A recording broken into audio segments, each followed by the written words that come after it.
despite of the many sufferings, the desire is growth of the church. Dapat pagpatuloy pa rin lumago. Parating yun ang often yung dalangin natin eh. Bago matulog, bago pagkagising. Lord, sana wala kami problema, maging smooth lahat. What if hindi siya smooth today? Di ba? Hindi mo maano, si brother Erwin. Sa trabaho niya. Kuminsan eh, tapos na siya sa Monday to Friday work. Kuminsan, meron pang extra work niya sa bahay. Nagkukomputer pa. Tapos, ihihiga niya na yun. Sabi niya, ay, salamat. Solved na. Okay na. Pagdating niya sa trabaho ng Lunes, Erwin, itong ganito. Meron itong ganito. Bago na naman problema ang isosolve. It's a continuous cycle. Tanong mo si Brother Erwin, di na ba ang buhay? Walang ano eh. Talagang there are things that you have to attend to as you go through life. Yung estudyante, buti nga, nasa New Zealand lang kayo. Petex lang. Hindi kayo, bawal ang teacher na namimingot. Have you ever, what's pingot in Tagalog? Do you understand what's pingot? Back home, in the Philippines, when we're your age, the teacher would come to you and get hold of your ear and twist it till it hurts, and while twisting it, the teacher is moving around the room. You won't experience that. Why? Because that is brutality to student, and the teacher will be complaining. Back home, when I was growing up, the teacher will have a stick. A stick. Have you seen your teacher come to school with a stick? Yeah? No. Back home, I think even your dad, he would have experienced it. Looking at your dad. Baka nagdadal lang stick yung teacher ng tatay mo dahil para lang sa kanya. Specifically, may pangalan yung stick. June. Tigas ulo ito eh. Parati may stick. And teachers, good thing for you now. Do you have blackboards? No idea what a blackboard is. I know what blackboard is. You know what a blackboard is? Do you have it in school? We use whiteboard. Oh, shit. Or even computer. Yeah, we use Computer. There is a in the Philippines, there's a blackboard. Blackboard comes with two things. A chalk and eraser. If you are not able to recite the multiplication table, eraser. Chalk. But if you cannot add 10 plus 10, eraser. You're gonna hit by eraser. Your teacher would like, for example, like this. Oh, Lani, can you recite nine table? 9 times 1, 9, but in the Philippines it's just 9 to 10, 9 times 10. If you're not able to recite, the teacher would say, study better with the chalk. Okay, Arnold, recite the addition table, plus 5. If you can't, eraser. Here now, we're all chill. Also, even the students go through it. Ngayon, when you reach year 11, like year 12, like Lorraine, you become so serious. Why? She needs to study. Are you able to come to school not studying now? Not anymore. Yeah, you need to be prepared to go to school. So this is a warning to everyone. So that you will prepare yourself. You start becoming diligent in your studies. Okay? Kasi even in school, maraming pagdadaanan ng kada estudyante. And suffering is but part of life. But as you go through suffering, the desire, sa salita ng Panginoon that we will all grow in the midst of suffering. Okay? So our lesson would come from 1 Thessalonians chapter 2 verses 17 to 20. So let me just read. But we, brethren, having been taken away from you for a short time in presence, not in heart, endeavored more eagerly to see you face with great desire.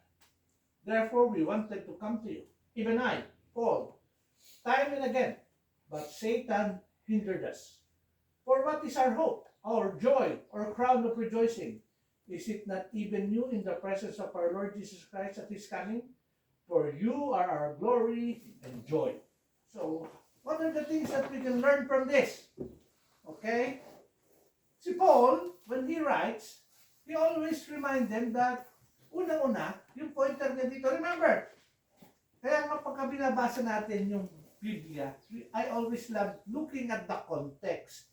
Hindi ako pwedeng kumuha ng, itong verses lang na to. O dahil ito, pag ito binasa mo, you will get much of the context. Most likely, pag may mag-preach, ang emphasis would be just this one kasi this is something that can easily be used. Pipick upin mo lang yan. At sasabihin mo, si Satan was hindering us.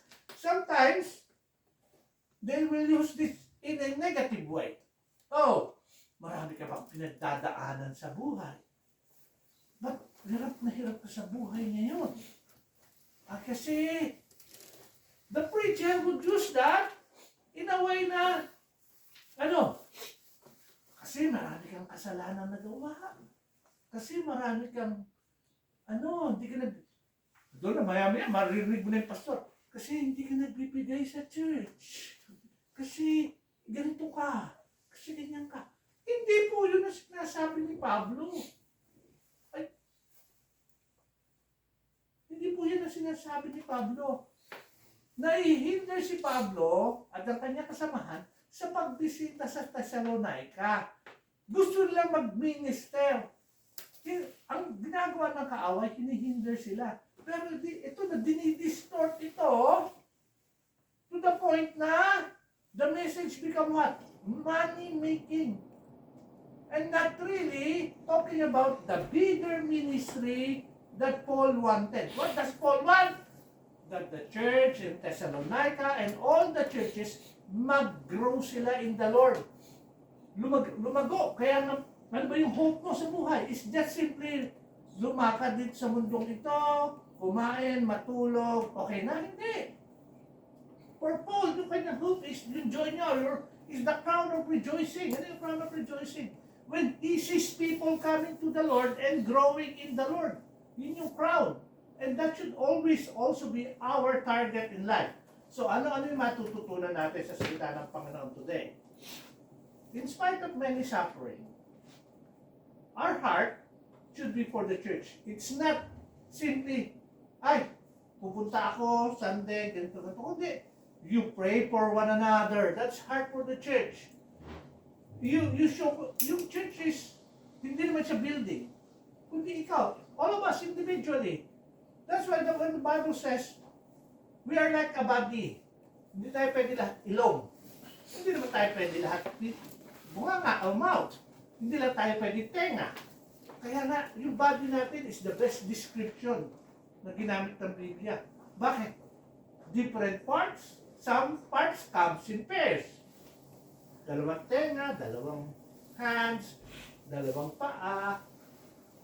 Pagka isa lang ang paa mo, anong problema? Mahirap lumakad. Si Brother Joel niya, dalawa pa, sumakit lang yung tuhod eh. Isang side lang, hirap na lumakad eh. Yung pang isa lang ang paa mo. So, may purpose siya. Ganun ang body of the Lord. Different parts and every part plays a great role.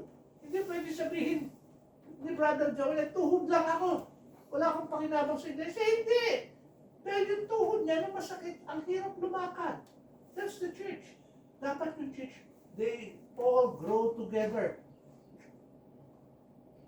Maaring kumpleto yung paa mo.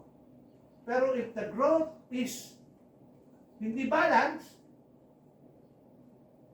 anong mangyayari sa'yo? Maiksi isa mo, mahaba isa. Hindi pa rin maayos ang lakad mo. maiksi yung isa mong kamay, ha? Malabo yung isa mong mata. Yung isa mong tenga, mahina ang pandinig. Lahat yung defect.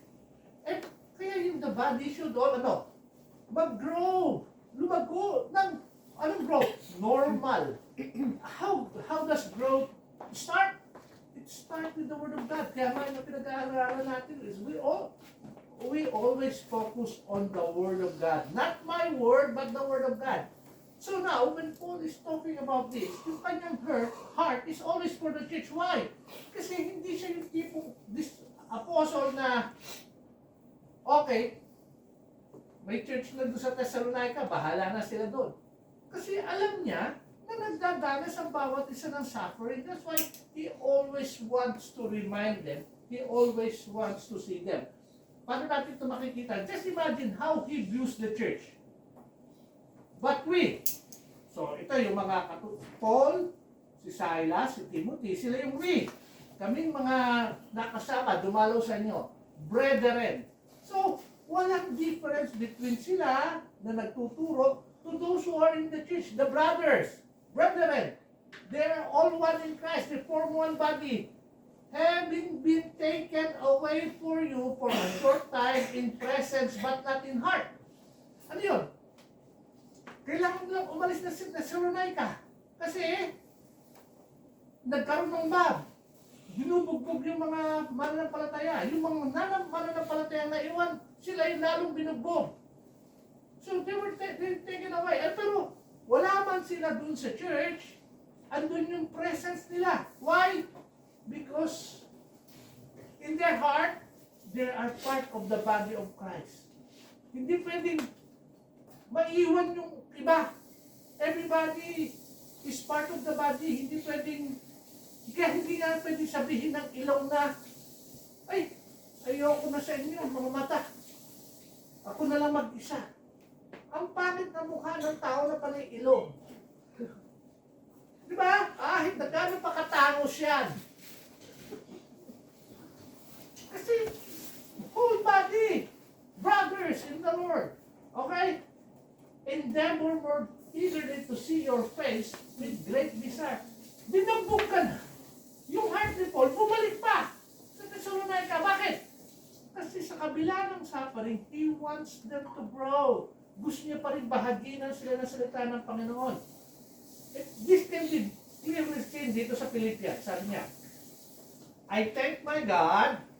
Sa Pilipay ito ano sa Philippians? Ito yung mga church na sinimulan niya. Bakit importante yung Pilipay? Sa Thessalonica. Context. Saan ba nakulong si Paul tsaka si Silas? Nasa kulungan sila. Sa Philippians yun. Siyempre mo, nakulong ka doon, tapos sumakulong ka, ang bulong sa iyo ng administrador ng bayan pwede ba lumalis na lang kayo ng tahimik kasi na-discover namin na Roman ka pala. Bawal ikulong ang Romano na walang tamang paghuhusga. So, ibig sabihin, na-recognize nung Roman administrator na nagkamali sila for sending Paul to jail. Sa Pilipay ito. Bugbog ka na, kinulong ka, tapos sumabalita ang Roman ka pala.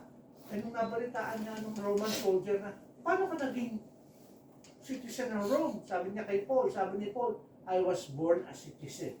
Alam mo, sabi sa Acts, sabi ng Roman soldier? Oh, I have to pay for my citizenship. Parang tayo. Kiwi tayo. Pero residency, lahat dito may bayad Application pa lang, nagbabayad ka na. EOI pa lang. Pagkuha mo pa lang ng work visa, EOI, residency, permanent residency, citizenship, lahat yun bayad. Si Marcos, nung pinanganak, citizen na. Yun ang difference. Nakita nyo na. Kaya, si Paul, ganun siya, pinanganak siya, Romano na. Kaya nung nabalitaan sa Pilipay na Romano siya, pwede ba umalis na kayo ng tahimik? Kasi, sabit yung mga administrador ng Pilipay. And yet, ito pa rin si Paul. Nakulong ka, binugbog ka doon, pinapalis ka ng tahimik. Ano sabi niya? I thank my God upon every remembrance of you. Pag naalala niya, Hindi niya naaalala yung nakakulong siya. Na binugbog sila. Kundi, naalala niya yung mga taga-Pilipay, mga kapantiran, mga part ng iglesia.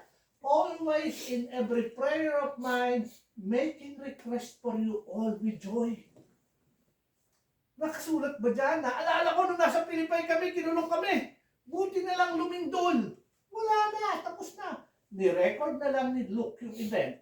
Pero when Paul was writing to the church in Philippi, hindi niya na nire-recount yung mga ganun. Ang nire-recount niya lang is the joy of being able to minister to the church in Philippi. Uy, malun. Oh, wala na. Yan. For your fellowship in the gospel from the first day until now. Ano? Ito yung kinagagalak niya. Joy. Fellowship in the gospel. Kabahagi. Saan? Sa mabuting balita. Mula noong simula pa, saan ba nagsimula yung church dyan? Sa mga kababaihan. Walang sinagoga sa Pilipay. Yung mga kababaihan, nagminit lang doon sa may gilid ng river. Nagpunta si Paul, sineran yung taga-Tayatira, si Lydia. She became a believer.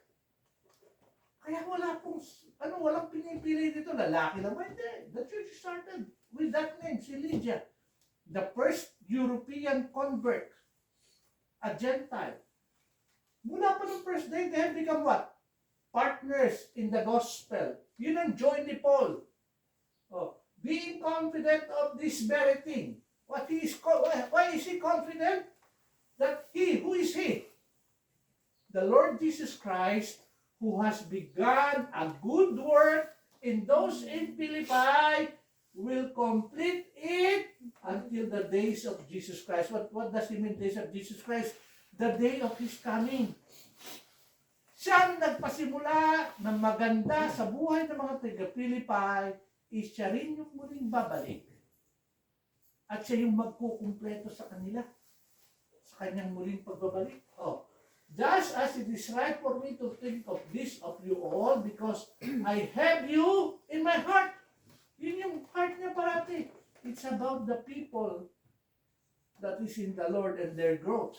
Inasmuch as both in my change, kasi sa Pilipay po, medyo pahuling gospel na to. Alam niya na, malapit na siyang kunin ni Lord.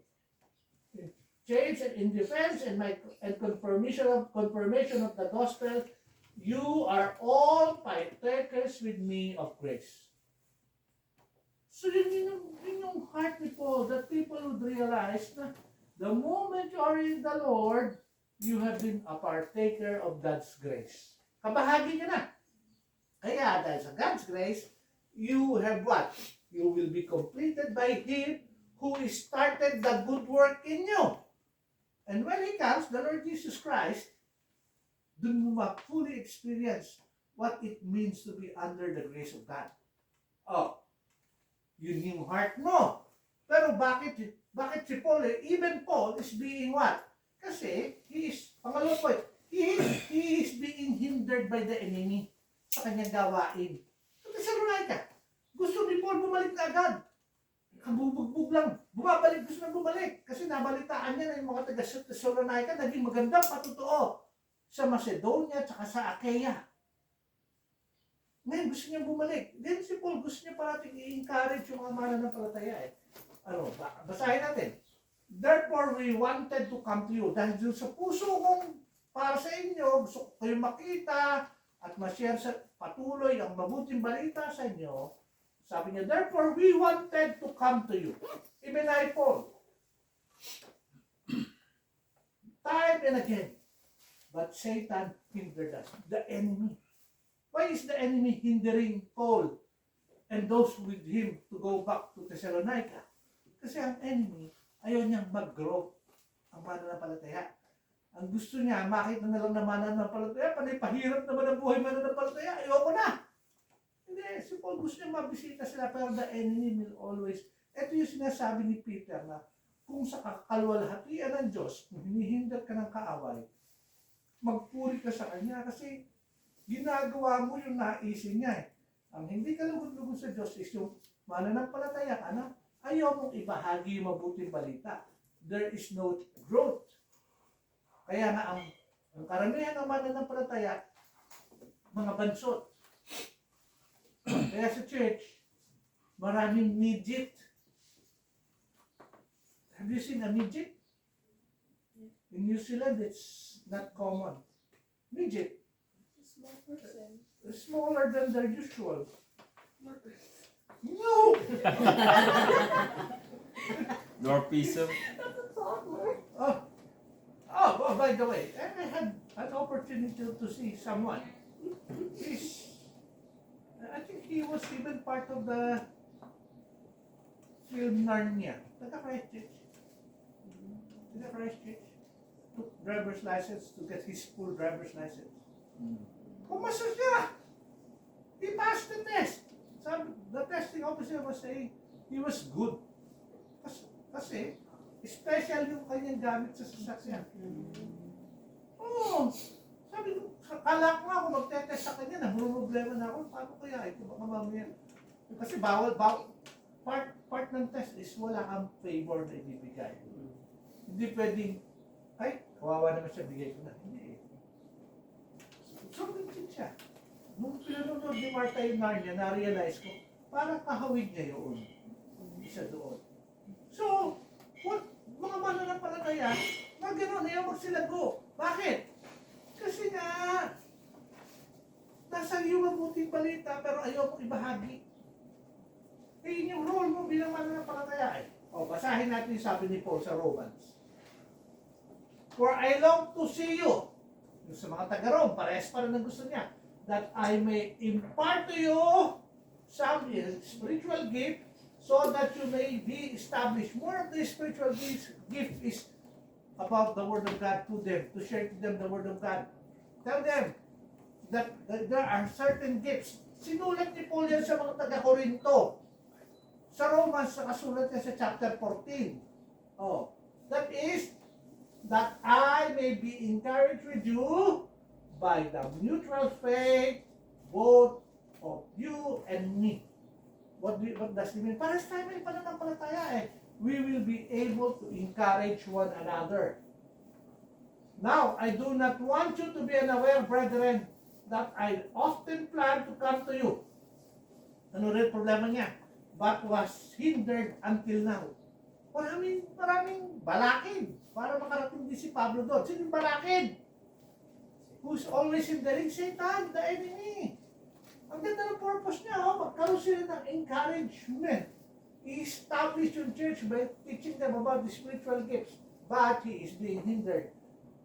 Yeah, that I may have some fruit among you also, just as among other Gentiles. Ano ba yung I might have some fruit? Para may mabahaginan din siya. Ang fruit of the believer are those people that come to know the Lord. Sinare mo yung gospel, he comes to know the Lord. He becomes the fruit of your ministry. Yun yung joy of rejoicing. Yun ang crown of rejoicing. Being able to tell others about the Lord Jesus Christ. Yun yung purpose of Christian growth. Hindi yung, ay, ang dami ko nang alam sa Biblia. Oo, marami kang alam. Pero, ginagamit mo ba para ang tao'y makakilala sa Panginoon? Remember, in fellowship natin is about the gospel of the Lord Jesus Christ. Ano yung gospel? Mabuting balita that Jesus Christ came, died on the cross, and resurrected on the third day, that by believing in Him, we can be saved. Ngayon, pangatlong H, our hope. What is our hope? Being present at the Lord's coming. Pag absent ka sa Lord's coming, you miss the boat. But our hope is when He comes, we will be with Him forever.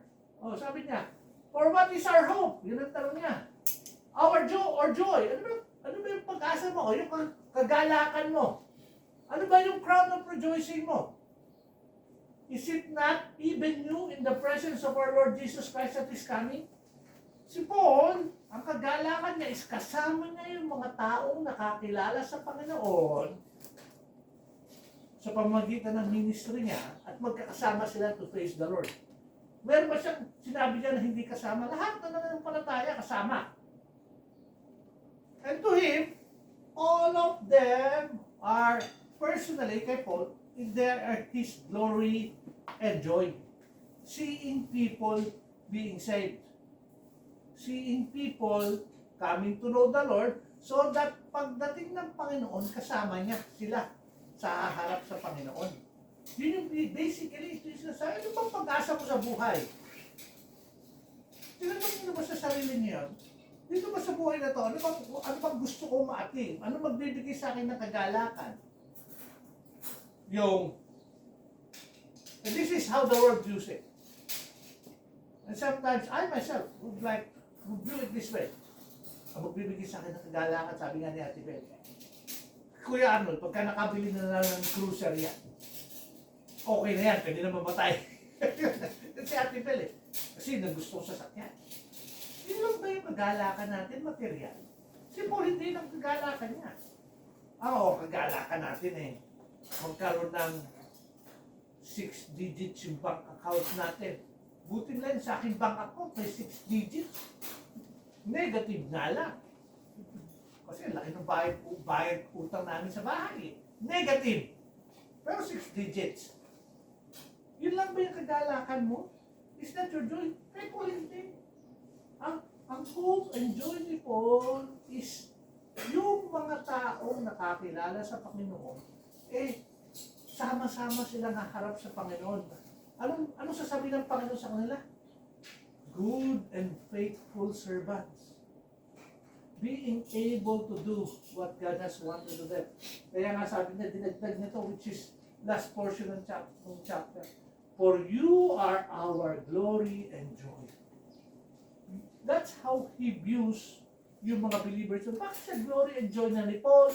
Context tells us that the church in Thessalonica has become a good testimony sa kabila ng maraming pagsubok kanino? Sa taga-Achaia, tsaka sa taga-Macedonia. So si Paul, nagagalak siya.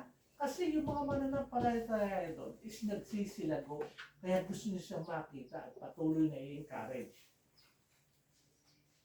Maganda yung sinabi ni Jude sa mga mananampalataya sa kabila na maraming pagsubok. Si Jude po, hindi siya apostol. Katulad dito ni Pablo, mga huling mananampalataya ito. Si Jude po ay kapatid ng Panginoong Jesus. Isa po ito doon sinagsasabing, gusto mo pala sumikat magpunta ka na ng Jerusalem para makilala kanila.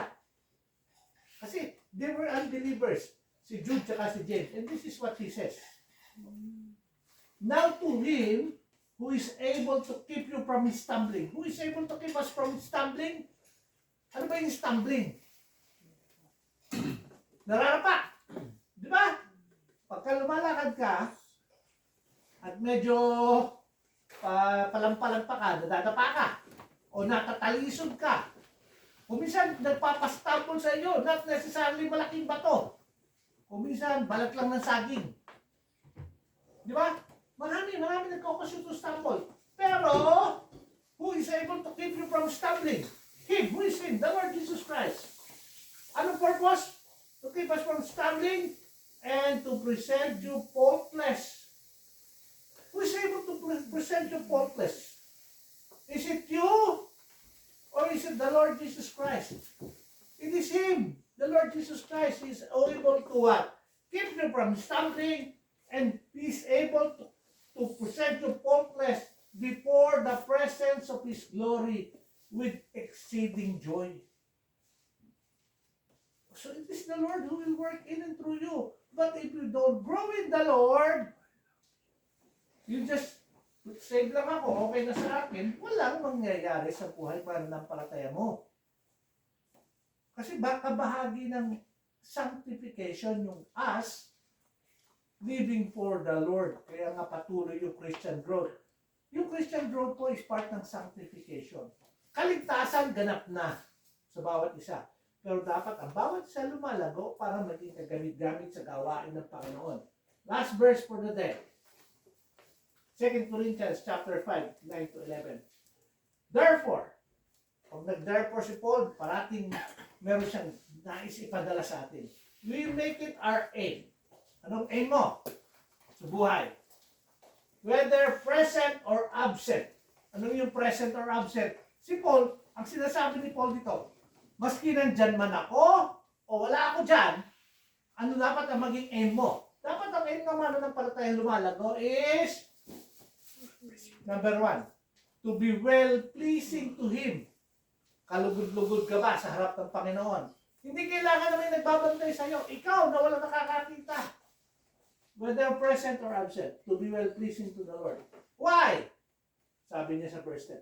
For we must all appear before the judgment seat of Christ.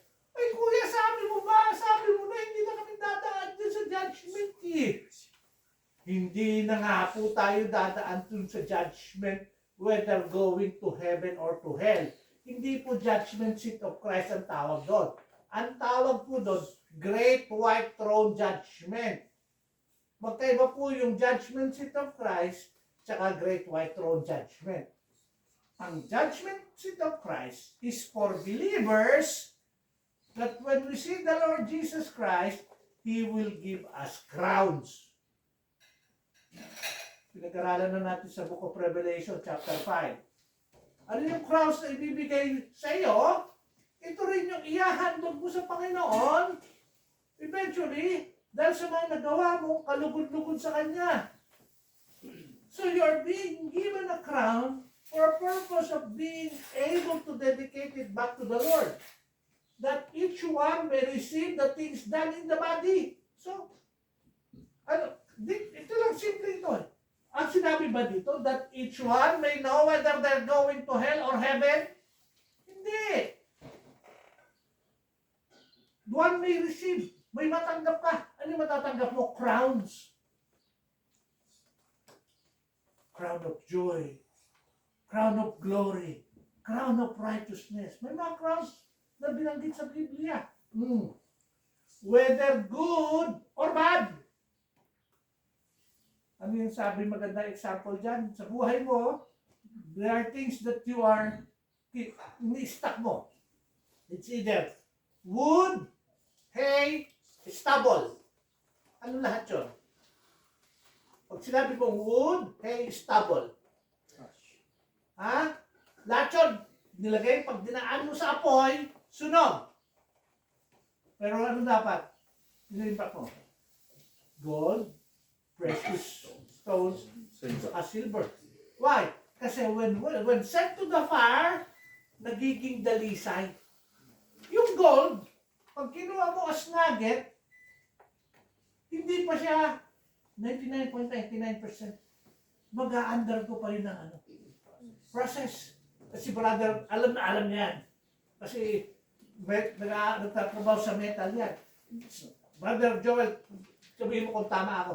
Mas yung aluminum ka ba? Bronze. Bronze. Di ba yung tinutunaw mo, maraming beruta. May nilalagay ka para umalsa sila sa init. At ini-scoop nyo na hindi sinasama sa process yun. Tanggal yung Dross. Bakit tinatanggal yung dross? Pag kasama ng metal, mahina. Yun ang weak point ng metal. At magiging abrasive yung metal. Yung purpose ng bronze is ginagawang bushing yan para smooth yung operation ng machines eh. Oh. So, parang anong process? Hini-heat up. Diba? Ganun din. Ang problema sa tao, we all love to store wood, hay, and stubble. Something that has no value. Oh. Knowing therefore the terror of the Lord, we persuade men. Yung terror of the Lord is not for us. It is for those who are unbeliever. Bakit ko sinabi? Kuya, paano mo na naman sinabi? Ang sasabi mo lang that you will appear. Tapos sinabi ni Paul, knowing therefore that the terror of the Lord. Ay, so sa time where it's like, katakot-takot ito. Kasi the terror of the Lord. Hindi po yan para sa atin. Bakit? Kasi may kadugtong pa.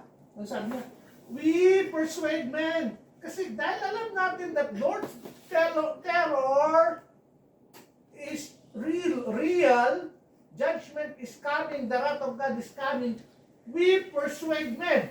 Kaya nga natin sila binabahagi na ng mabuting balita eh. Pero, but, kaya pagka nagbabasa kayo ng Biblia, papansin niyo yung but. Kanina ginamit yung but. Sa men ba o sa atin? But we, tayo, are well known to God. Kilala ka na ng Diyos. Pag humarap ka sa Kanya, yung terror you don't face. Kaya nga ka nagbabahagi kasi hindi naman sinabi, therefore, knowing therefore, brethren, the terror of the Lord, we persuade you. Ganun ba yung pagkakasulat niya? Hindi, di ba? Pansinin nyo. Knowing therefore, the terror of the Lord, we persuade men. Kasi kung hindi sila makakakilala sa Panginoon, ano mangyayari sa kanila? They will face the terror of the Lord, the wrath of God. But we are well known to God. Kilala niya tayo. And I also trust we all know, we are well known in your consciences. Bakit? Kasi dami pa na palataya, kilala ka naman ng Panginoon, sarili mo. Pinagdududahan mo pa kung pupunta ka sa langit o hindi. You are well known to God. When you face Him in His judgment, ang judgment seat of Christ, nalulod ba kayo ng Olympics? Olympics. Yung Olympics ngayon sa Paris kasi, kaya ano, so nung sa Athens meron silang mga wreath, may mga para si balagtas. Tapos meron silang flowers. Dahon, di ba? Ibinibigay yun sa mga nananalo. Parang ganun. Ang ibinibigay sa crowns. Parang ganun yung crowns. Binibigay sa'yo ng Panginoon dahil sa ginawa mo. Kaya nga, well done. Faithful servant. Well done. Hindi yung judgment seat para ka parusahan, kundi para ka biyayaan sa mga ginawa mo. Ngayon, kung bad yung ginawa mo, you have no crowns. You have nothing to offer to the Lord. Kaya nga, important ang Christian growth. Lumalago sa Panginoon. Paano number 1 na paglago sa Panginoon? Alam mo, the terror of the Lord, we persuade men that they may come to know Him. We don't persuade men to just come and be part of one group. We persuade men so that they may know the Lord, that they may be saved from His terror. And that is Christian growth. Kasi si Paul, he never wavers. Yun ang pinaka-purpose niya. Wherever he goes, is to tell others about the gospel of the Lord Jesus Christ. Yun ba yung aim natin? Balik tayo sa verse 9. Whether present or absent, to be well pleasing to Him. Not pleasing one another, but pleasing the Lord. Is that our aim in life? I hope and pray that it will be. And we desire to grow in Him. Let's pray. Our loving God, our Heavenly Father, we praise You and thank You, Lord God, because we are well known by You. And You have great crowns for us. Lord, help us na ang asikasuhin at tupagin sa mundong ito is not wood, hay, and stubble that when they are sent to fire, they perishes. They'll just burn up. But teach us to store things that will last. I pray, Lord God, that those things that last are those people that will come to know You through our lives, through the words that we speak, through the gospel that we share. Teach us, Lord, always to tell people that there is hope in life. And hope is found in the Lord Jesus Christ. And by knowing the Lord Jesus Christ, and by trusting Him, in Him alone, can a person be saved. Lord, give us the boldness to teach Christ in the midst of many sufferings. Help us, Lord, to focus on You, to live a life that is well-pleasing to You. We praise You and we thank You, Lord, for this day. Bless us, O Lord, as we go back again sa aming mga trabaho, sa aming mga school. And we pray, Lord God, na pagpalain You even yung our food na pagsasalu-saluhan namin. Magbigay naman ito, Lord, ng kalakasan sa aming physical bodies at mag-sustain sa amin. Maraming po salamat, Lord, dahil Kayo, Lord, ang aming Panginoon na buhay, na patuloy na gagabay sa aming paglakad sa buong linggong darating. We praise you, we thank you, Lord God, for this day. All these things we pray in Jesus' name. Okay. Amen.